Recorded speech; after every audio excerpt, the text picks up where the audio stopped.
Sometimes he painted quietly by the fireplace. Other times, he wandered through the aisles, muttering poems to himself. Slowly, Emma and Aidan began to talk. First about books. Then about art. Then about fears, dreams, and heartbreaks. "I came to Edinburgh to find inspiration," Aidan confessed one evening. "But I think I found something better." Emma blushed, pretending not to understand. But she felt it too, the pull, the electricity in the silence between their words. Winter deepened. Snow fell in thick, soft blankets. The city seemed to hold its breath, waiting.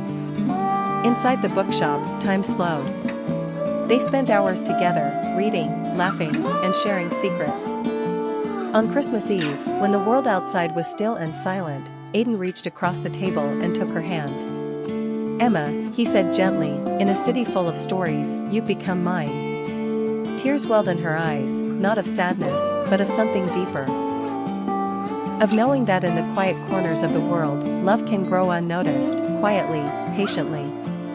They kissed for the first time among the books, with the scent of winter and ink around them. But like all stories, theirs had a turning point. In March, Aidan received news from home. His father was sick, and he needed to return to the States. The day he left, Emma stood at the train station, her fingers intertwined with his. "Will you come back?" she asked, her voice trembling. "I don't want to leave," he whispered. "But all right. Every week. Until I'm back." And he did. Every week for 2 years, a letter came to Whispers and Wonders. And every week, Emma replied.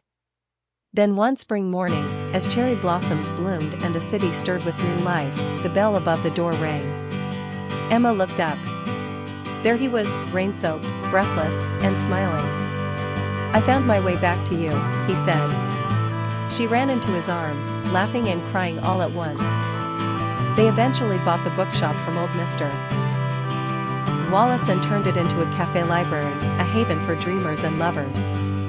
And on the back of every receipt, they printed a line from Aidan's first letter. Some stories are written in ink. Ours was written in silence, glances, and the sound of turning pages.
When stars fell into the sea. The small coastal town of Leora had always been quiet, nestled between rolling hills and the endless blue stretch of ocean. Time moved slower there, as if the waves controlled the clocks. Every morning, the salty breeze brought with it the scent of the sea and the echoes of stories long forgotten. Clara had returned to Leora after 10 years in the city. Her grandmother's passing had drawn her back, leaving behind the noise of New York for the gentle whispers of her childhood town. She moved into the old lighthouse, the very one her grandfather had tended to for decades. It stood like a watchful guardian over the cliffs, where waves crashed like thunder and stars seemed to fall into the sea at night. Clara spent her days restoring the lighthouse, painting the rusted railing, cleaning out forgotten rooms, and uncovering old photographs in dusty drawers. But what she didn't expect to uncover was Elias Carter. Elias was the town's boat mechanic, known for his quiet demeanor and calloused hands. He had lived in Leora his entire life, fixing engines, watching the tides, and writing poetry no one knew about. The first time Clara saw him, he was crouched beside his small boat, grease on his cheek, eyes the color of deep water. Their first real conversation happened when her car broke down in the middle of the street. You need help? He asked, voice low and calm. Clara nodded, frustration on her face. I'm not used to machines that don't talk back. Elias smiled, a quiet kind of smile. This one speaks in grumbles and groans. I'll translate. From that moment, something began to form, not fast like a summer fire, but slow like the sunrise. They started seeing each other more, fixing the lighthouse lantern, walking the beach at dusk, talking about the stars, and their dreams. Elias, she discovered, loved astronomy and often climbed to the top of the lighthouse to stargaze. Clara, in return, shared her love for photography, capturing the light that danced on the waves and the shadows in his eyes.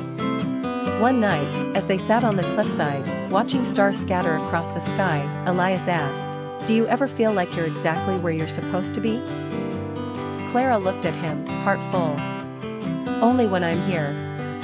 Only with you." He leaned closer, brushing her hand with his. "I used to think this town was too small for love. But maybe it was just waiting for the right person to return." As seasons passed, the lighthouse became their shared home. They hosted town gatherings, guided ships with a beacon, and told stories under the sky.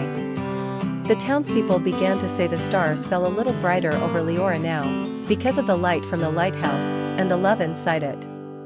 And on a quiet autumn night, Elias proposed with a ring hidden inside an old compass.